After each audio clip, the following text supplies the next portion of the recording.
Good morning, everyone. Happy New Year. This is Josephine Selvakumar, District 1 Planner. You all know me.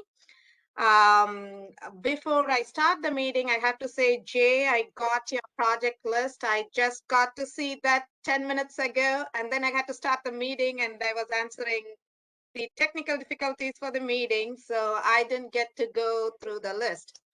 So let's start the meeting going through the introduction. I had a PowerPoint to show the boundary and do the introduction and welcome, but let's get to the cut to the chase, get to the projects and hear from you.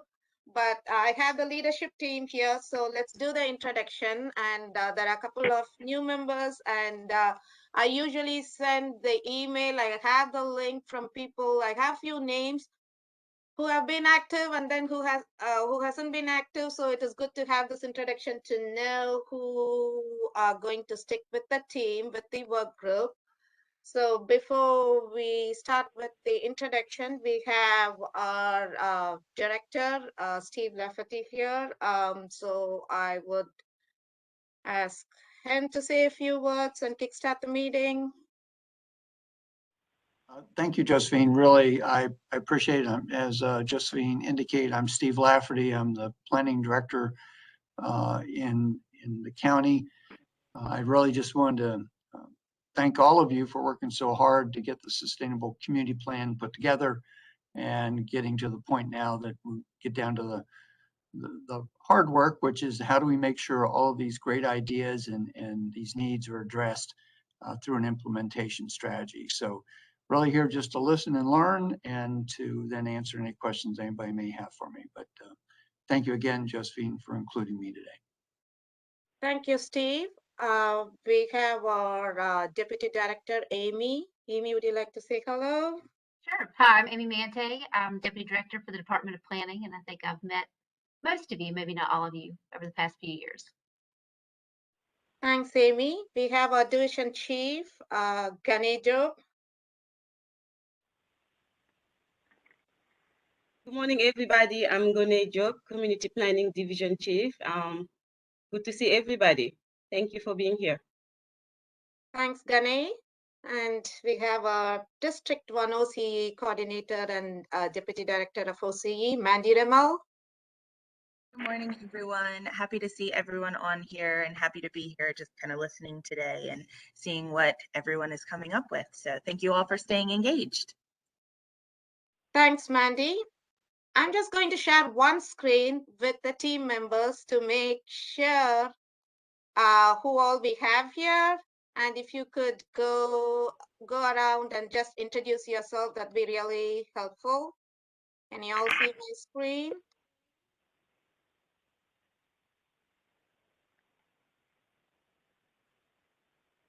We can see it. Okay, great. So this is the email list I have. So it's in no particular order. I just grouped the residents, UMBC representatives, and other members in the team. Just go ahead, say hello. And this will be helpful for me to know who are the active members. And moving along, I can make sure I send emails to the active team members. I'll just call the names if it makes easier. Bettina. Hi, good morning. Bettina Tebow. I'm the Executive Director of the Greater Arbutus Business Association, and I'm also past president of Southwest Visions. Good morning, everybody. Thank you. Jay. Good morning, everyone. Jay Dillow, now the president of the Southwest Visions Foundation, but also a longtime resident on Poplar Avenue in downtown Arbutus. Thank you. Lisa. Good morning. I'm Lisa Auction. I am Associate Vice President for Engagement and Chief Marketing Officer at UMBC. And maybe I can introduce our team here today. I should also say that I am honored to have recently joined the Southwest Visions Foundation board to represent UMBC. And I am joined by colleagues who have been very significantly involved in our community-facing work. Joe Regier, who is the director of UMBC Transit and was one of the catalysts of the development of Okamoka. Kevin Fulmer, who is new to the campus, but has been very quickly getting connected with the Arbutus business community. Kevin is the director of our Alex Brown Center for Entrepreneurship. And then I'm not sure whether Marianne Richmond is on the call yet, but she has been very involved in our community relations work at Okamoka. And thank you all for being with me today. Thanks, Lisa. Kevin and Joe, yes, Marianne has been active, so I will still include her in my email and future communications. Do we have Jenna here from Merit Properties? She was initially involved, but I lost her during, she was there for the kickoff, but I didn't hear from her after that. Okay. Jennifer Smith?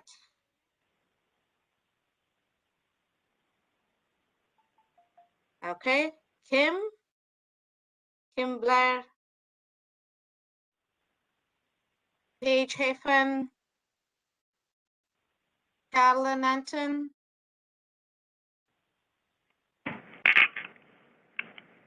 Hi, I'm Carolyn. I am a resident of Arbutus, and I've also been elected as a vice president to Southwest Visions Foundation, so I'm excited to work with the board. I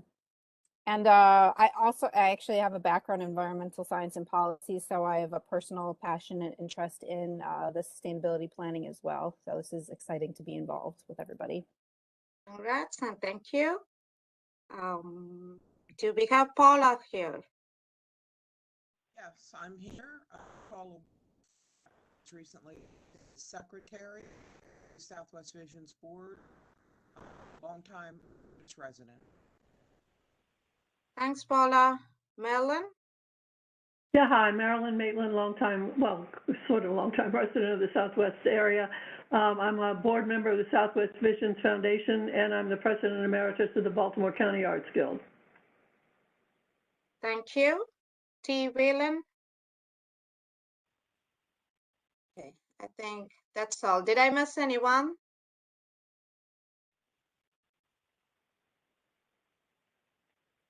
Okay, I don't think.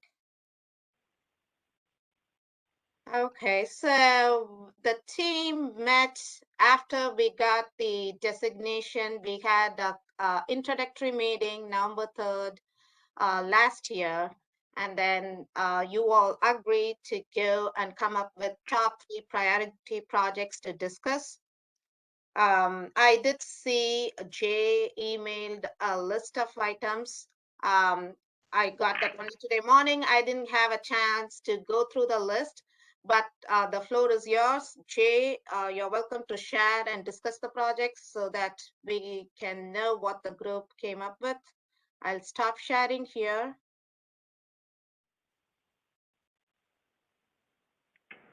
Sure, I can actually share that spreadsheet if you like. Yes, please. Thank you. Making me open my system preferences. So while it's doing that and I'm getting it set up, just so everybody knows, the list that we're about to share actually came about from, sorry, it's not liking my sharing ability this morning. The list actually came about by the Southwest Visions Foundation board, spent several weeks kind of throwing ideas back and forth, and we figured it was better to have more than less, as we can pare down the list and kind of use it to strategize not only for this year, but over the coming years. But also reached out to other community members. So reached out to folks at the Hillthorpe Improvement Association, reached out to some local youth groups as well, just to see what the community as a whole. So that's what this list is actually representing. For whatever reason, Josephine, it's not letting me. Wait a minute. It might. If you have issues, I can open your email and share. Not a problem. It won't let me add WebEx. Carol and I were just talking about this. WebEx sometimes doesn't like certain users. I think I'm one of them. Don't worry about it. Let me share your. Okay, let me share your screen. I mean, the project. Yeah, and the other thing to note, and I will make sure anyone who's been helped as we've looked over this list and gone through it, anybody feel free to chime in, but I think that's one of the pieces. Thank you. I think Carolyn just threw it in the chat. Thank you. Thank you.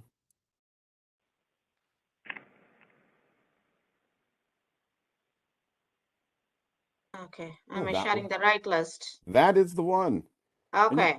And the other thing to note, just for others who haven't been involved in the process of putting this list together, there's really a no priority order, with one caveat. I would probably say the number one priority that our board continues to talk about on a regular basis and the community talks about on a regular basis is Shelbourne Road pedestrian improvements as a whole. But I think that's one of those projects, quite honestly, that will kind of take us over a period of time, because I think there's things we could do probably rather quickly, and then there's other things that will take longer just because I know there's engineering and other things involved. But did you want, Josephine, did you want me to just walk through each one of these? Yes, that would be helpful, and then we can talk Sure. at the end on. And I'm going to forewarn some of my brethren on here that I'm probably going to call on you to explain some of these, because we've kind of all worked on different aspects of this. So really quick, I think everybody knows very well what's going on in Shelbourne. Mandy and I talk about this regularly. It's a major challenge that's gone on for probably the better part of 15 plus years. Increased traffic on that road, no sidewalks, and it's a main thoroughfare for students from the middle school to UMBC to people just trying to move around the neighborhood. So it'll continue to be a big priority for us as an organization, but also more importantly as a community. And the other thing I tried to do was our group kind of looked at the different categories, Josephine. So we tried to even color coordinate, right? So you can get an idea of where we felt they might fall as a project. Obviously, others might think they hit other things. That's perfectly fine. This was just kind of our first cut and first pass at these. Bettina, did you want to talk about the Veterans Memorial and what's going on down there in that project? Okay, sure, Jay. That it's okay. So this plot that we're talking about, it's right in the heart of Arbutus. We have a clock tower there, that the business association sponsors. Then the flagpole. We have a time capsule, and then there's the Veterans Memorial there that we have actually two memorial stones, and over the course of years, I don't know when the last time it was replaced, but there are like, I don't know if they're 4x4s or 6x6s, whatever, because the elevation of Carvel is higher than the elevation of Oregon. So this is a median strip for those that aren't familiar. And the top side is higher than the bottom. So there's about a, I don't know, probably about a 3-4 foot retaining wall that's there, and it's made out of wood. All the tie backs are rotting. The wall is leaning out, and it's basically no man's land, because it was a right of way for the trolley that used to run down Arbutus. And then that whole median strip continues all the way down to Francis Avenue. So it was a right of way. Don't really know the ownership, but I think years back it just turned into a Eagle project, and they just fixed it because they could. And, it was done. But now, it's in jeopardy of failing. The wall on the Oregon side, which is right next to the curb, which is right next to the left-hand lane to turn on the Sulphur Spring from Oregon, is leaning out, and it will only be a matter of time before it fails. So it's we've got electrical there. Like I said, we have the flagpole, we have the clock, the time capsule, the VFW stones, and it's the center of Arbutus. It's the heart of Arbutus. And there's a real opportunity to do something much nicer and, turn it into really a gem piece for the center to, honor our flag, our veterans, and, like I said, we have a time capsule that's there too. So, that's one that's near and dear to me because I've been trying to figure out how to get this project done for like the past 5 years. So I'm hoping Sustainable Communities will help me do it. Thanks, Bettina. So move through the next ones pretty quick because I think they're all pretty obvious. One is improving the walkability of East Drive. As Bettina and GABA and the whole business community starts to push forward, one of the things, there's constant conversations, and we see more and more of this as people are starting to, kind of come out from COVID, and hopefully we come out even more.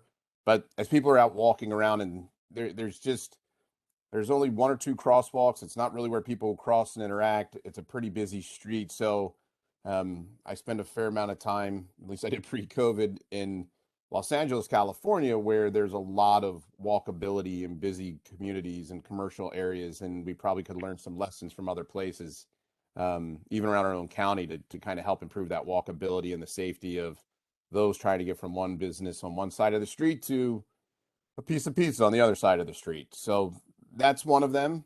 I think on our last call, we kind of brought up, I think Marilyn might have been the one who brought up, the signage. That's one of those things where we could potentially, in short order, really help some of our commercial district is with some new signage and taking advantage of helping them kind of redo it. I think, Josephine, that's when you mentioned the Architect in Residence program.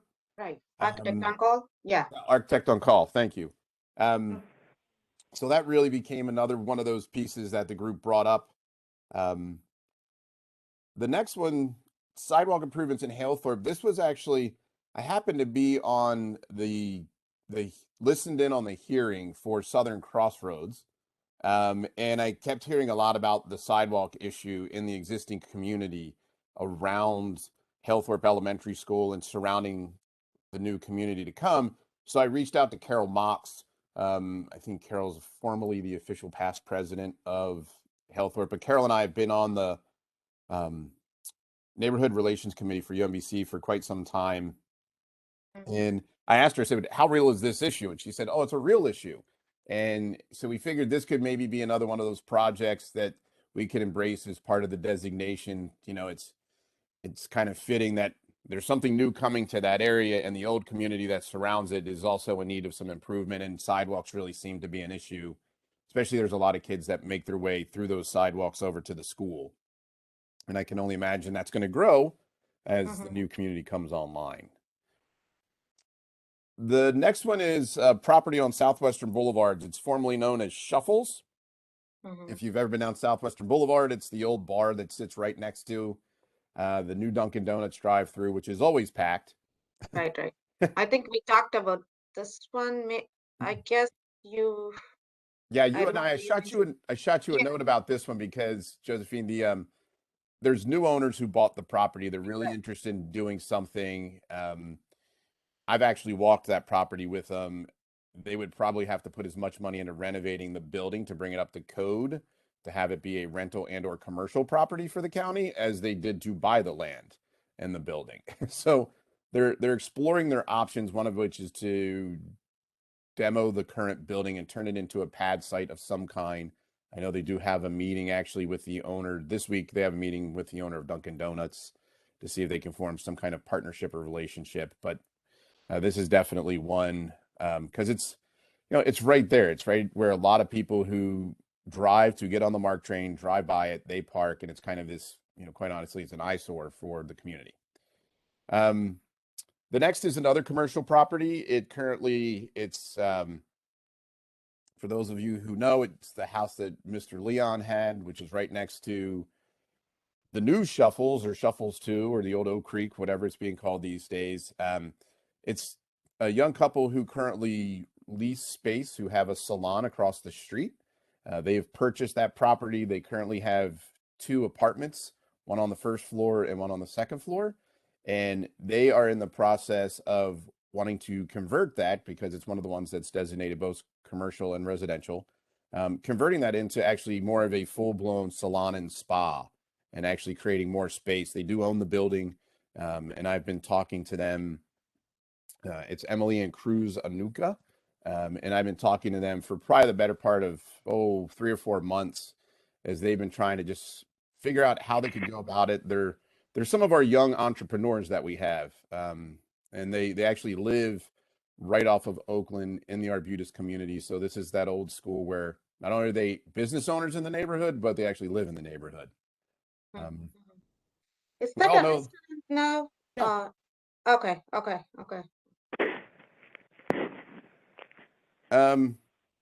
I think we all know the next one, so not much to talk there. We just find the best way that we can support the Waylands. Some of the things that are talking about bringing to the community, like the Goddard School, those are things that I think automatically just ratchet the commercial, real estate, and community amenities up very quickly. So anything we can do to help and support them, I think, would not be bad.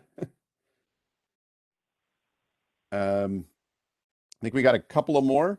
And like I said, this was, once again, just kind of our first pass, because we figured it was better to have a big picture so we can kind of pare this down. But the Challenger baseball field, this is something that, for those of you that don't know, Arbutus Little League has one of the fastest growing Challenger baseball programs in Maryland. Challenger baseball is a Little League program that's for youth and young adults who actually need some kind of assistance to do any kind of physical activity. So many of these kids are in motorized chairs or walkers, and that's how they get out and about, and they play with a volunteer when they get out on the field. But there's actually guidelines to actually build a very specific type of field, so that the motorized chairs that are extremely heavy don't get stuck, which they have from time to time when I've been up there, and we actually all have to pitch in to get the chair unstuck. And this is something that not only is the community and Little League very interested in, but so is Michelle Feeney, who's the principal at Arbutus Middle School, since that is predominantly where Arbutus Little League takes place, is on the school grounds, but also the park and rec grounds, because for those of you who know, that's a interesting dynamic where part of the fields are on school grounds, part of the grounds are on park and rec. So just interesting dynamic there. Joe, can I put you on the spot to talk about kind of the whole community transit circulator concept idea?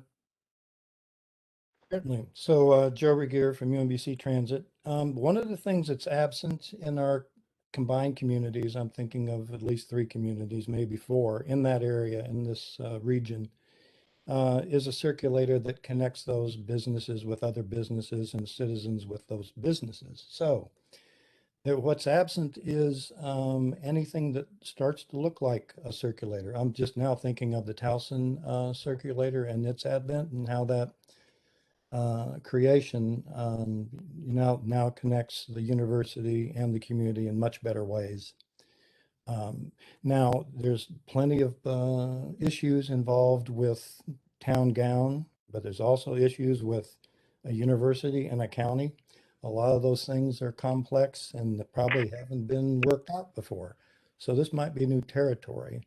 But just long term, in terms of the industry, the transit industry knows that it needs to now create complements to one another. That in terms of moving ahead with electrification of fleets, being more accessible, reducing our carbon footprint, we need to do more. So while this is later on in the list, it's up front for the industry. Okay. So being a partner to industry, we need to be thinking about it. Now, UMBC is looked at as private. When you think about public and private and what grants we can get, we are available to students, faculty, and staff. So my wonderment here is there that 4th one that somehow starts to create some movement in this direction? So maybe we're very much in the brainstorming realm here, but we should be talking about it. Thank you. And thanks, Joe. And the part I would add, and the thing that kind of excited me on this one, just so everybody knows from the county side, because my fellow board members have heard me, is the economic and community development work I did in my day job in Washington, D.C., along the Anacostia River and the waterfront, if folks know the area. one of the things that really drove that community and drove the revitalization of what was I was down there first time in 1999 and was there through 2015-ish, was a circulator system. It actually started to allow people to come and go to the area rather easily. And then what you watched was across the district, this was outside of the metro system, these circulators started to overlap with each other. So the circles literally would cross each other in different places. So for very small amounts of money, instead of taking metro rail, you could get on a circulator and find yourself 2 neighborhoods over for whatever the purpose was, your job, lunch, whatever. And, when I heard about this the first time from Joe, I was like, man, that would be a really interesting way to revitalize and get people moving through our own communities. So thanks, Joe. The last 3, I'll just lump them all together. These are those more kind of strategic elements we started talking about. I know Paula Wolf, who's on our board and on the call today, Paula's had a very big interest in how do we kind of revitalize and invigorate people to start thinking about home ownership in the region. And we started realizing, well, part of that is we just got to understand what the housing stock looks like, right? So what are these kind of bigger plans we can start to think about that we know we would probably need to get started sooner rather than later so that they can have an impact 3, 5, 7, 10 years from now, right? So, and that included what I've always, Mandy knows this, I've beat up on Pete Kumis on this one for a long time, is lack of a better phrase, a master plan for Arbutus, something that I really is starting to look at and what do we need? What are we missing? How do we do it? Where would it go? Things like that. Because other projects I've worked on around the country, that's what we do. And that's how it works. So it helps. And then the last one I threw in there is kind of just really this, there's a fledgling group that's formed that Marilyn and I have been involved with called the Patapsco Flotilla. And they're really looking at very similarly, how do you increase points of engagement along the Patapsco River, rather that be from a commercial aspect, a restaurant, if you will, to recreation and the environment and interaction between community and the river. So, once again, my DC work came out and I was like, well, when we were in DC, one of the first things we were asked to do on that work was kind of look at an economic impact study of how these things would impact the river could impact what was happening on land. So these were our projects. I don't know if anybody on our team, if I missed anything, anybody wants to add anything? I would just echo that the community is most enthusiastic about pedestrian issues. That is something that continually comes up even in neighborhood pages and comments about what people hope to see.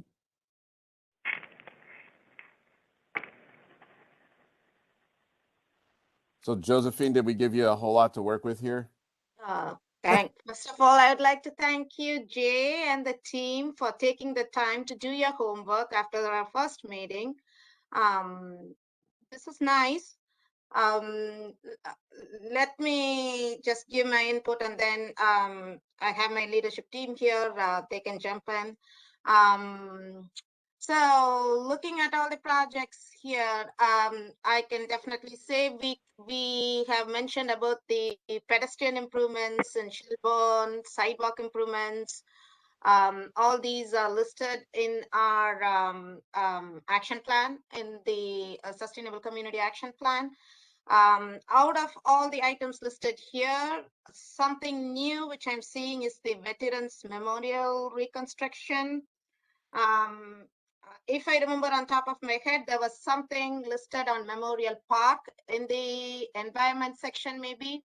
Honestly, I can't remember every line of the application, but I know something was listed along the lines of Memorial Park. But this would be an ideal project for the capital improvement funds.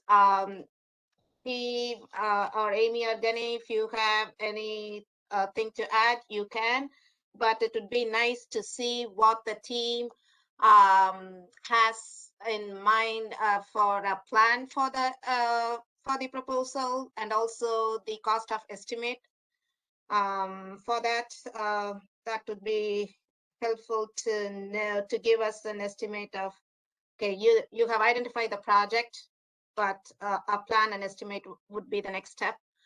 And like I mentioned, we have talked about the sidewalk improvements, signage, and the Southwestern Boulevard, this 5644, the blighted property. Jay, you had mentioned that, and we have talked about the CRD programs that we offer, which the new owners can take advantage of. If I remember correctly, this is across the Mark Station. Is that right? Correct. Yes. Correct. Yep. Yes. Yes. So that is something which we had talked upon earlier. And Sulphur Spring, this is the Arbutus Valence Properties, Arbutus Station, which is under review with the county. This project has been submitted, and I did talk with Jay and Bettina, and I know the Southwest Vision, and Southwest Vision is in favor of the project, and then Bettina is working with her board to get the support letter. So we have talked about that, and the baseball field, the youth, the special needs programs for the youth is something also in the application. I'm just trying to, okay, this is something new, which is brought up now, if I'm reading it right. Master Plan for Arbutus Sustainable Community Map. And the Patapsco River Economic Impact Study has been touched in our application as well. So looking at the list here, like the projects which planning can assist you with, the top one, I could say something we can look is the Veterans Memorial Reconstruction. Is there anything? I know of the there is master bike and ped plans also underway. They are also doing their master plan update, and I know they are taking inputs, and we talked about all these sidewalk issues and the pedestrian improvements which can be looked into. Anything else you would like to add, Steve, Amy, Gane, looking at the list? Well, first of all, thank you again for the work, Jay, that you and your colleagues have put together. Many of these items, I think, can be addressed locally. I'll have to defer to Mandy in conversations that she's had with you and Public Works and others about some of the sidewalk work. We do have a countywide improvements capital account. As Josephine just said, it may be a source for the Veterans Memorial reconstruction. And it has been used in the past for some sidewalk improvements. It may also be a source for the local business, signage project, although that's sort of perfect for a community legacy application to the state as a sustainable community. But right now they've just announced their, I guess, FY21 money. So I don't know when the next community legacy round will be. It's usually, I guess, maybe in the summer with money available or announced in the late fall. But I appreciate sort of the specificity here too. It's not, oh, replace all the sidewalks in Arbutus. Really got into some detail, which I think makes it easier to identify fundable projects.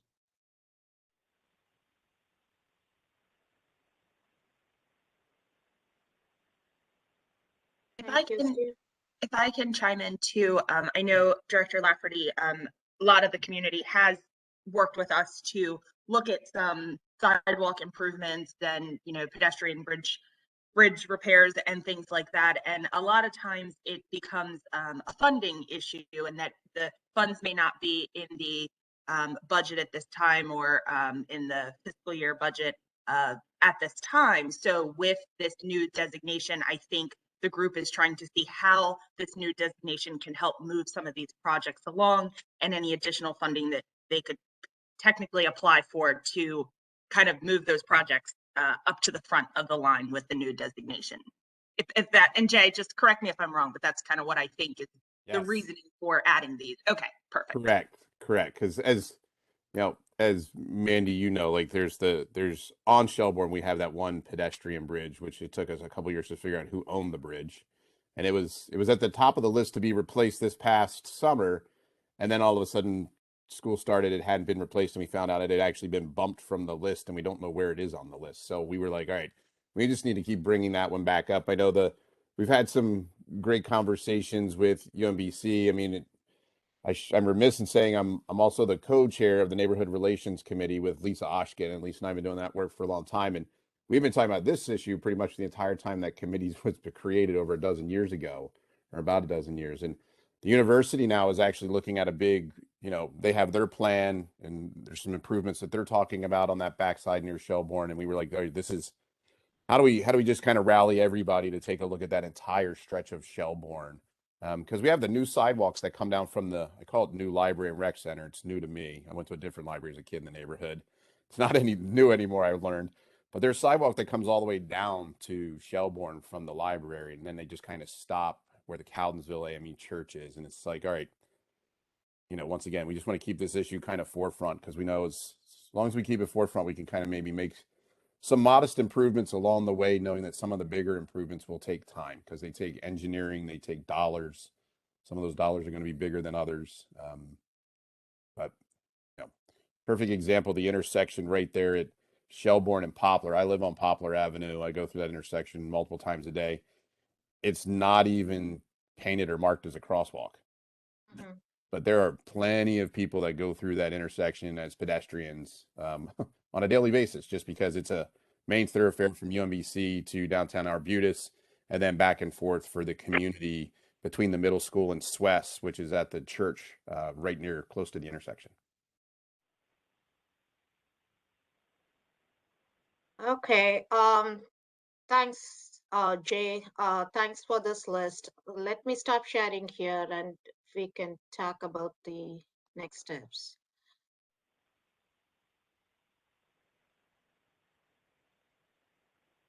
Okay.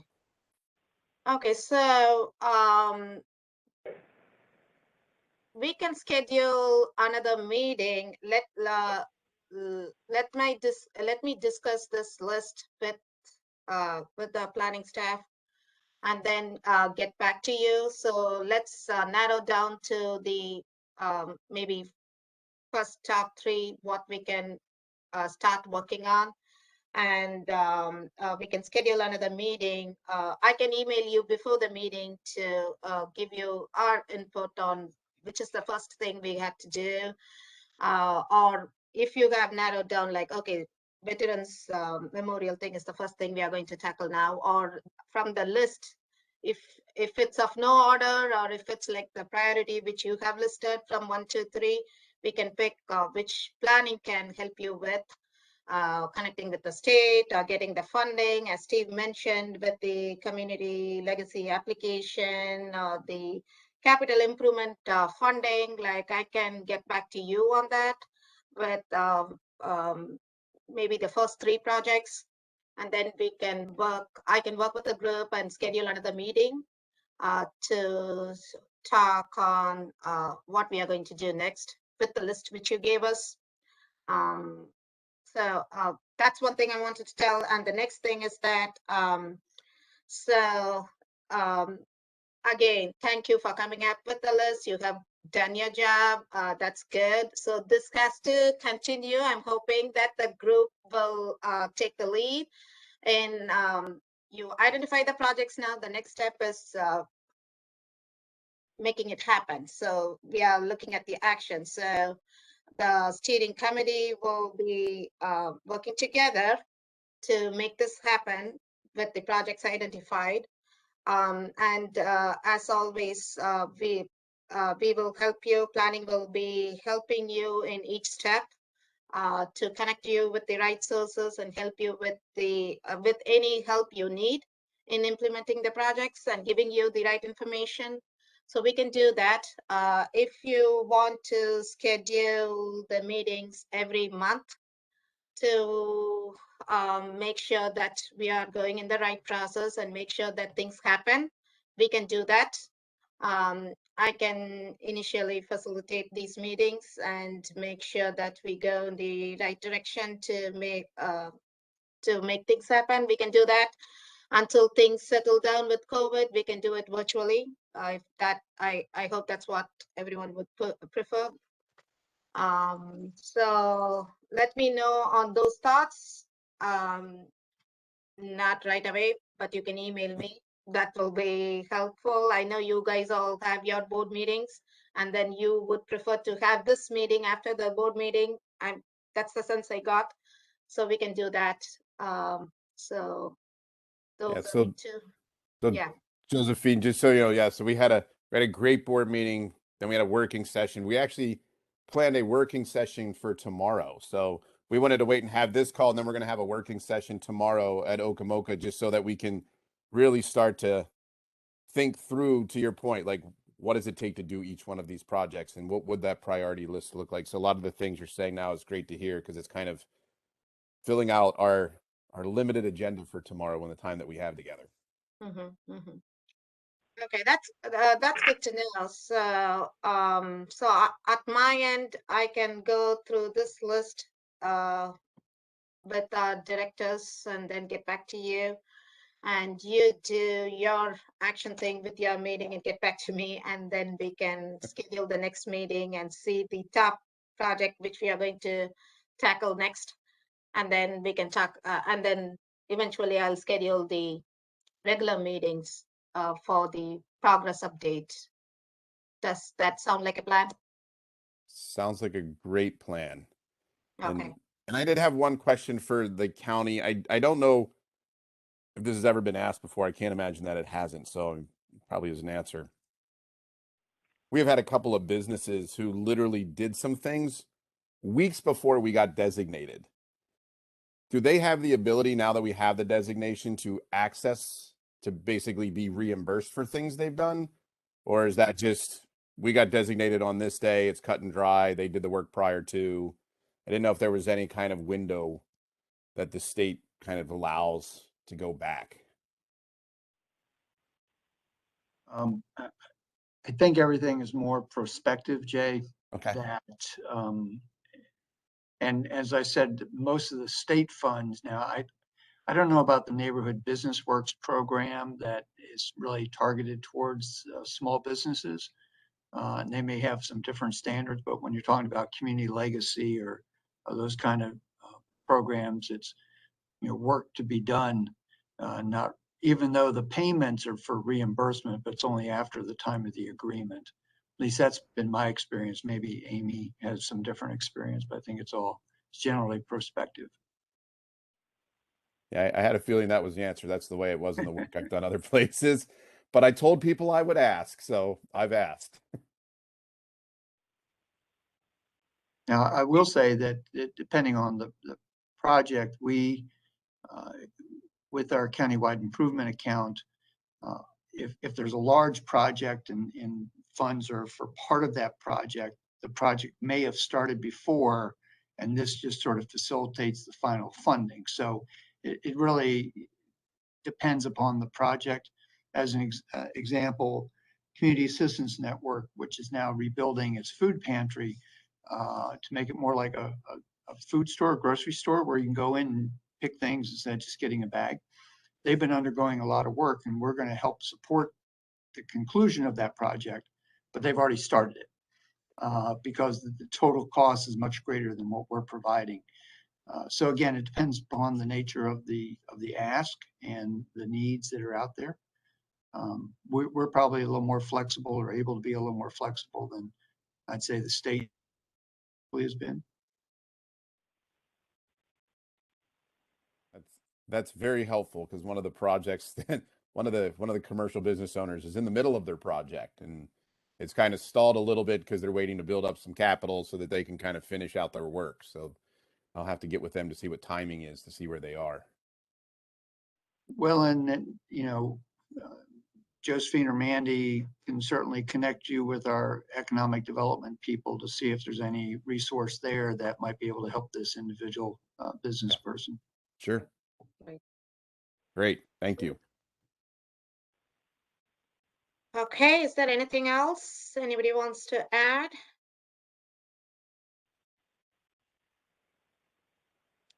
Okay. Okay, thanks everyone. Thanks for joining us today, and thanks for doing a wonderful job of bringing up the list of projects. Thank you so much.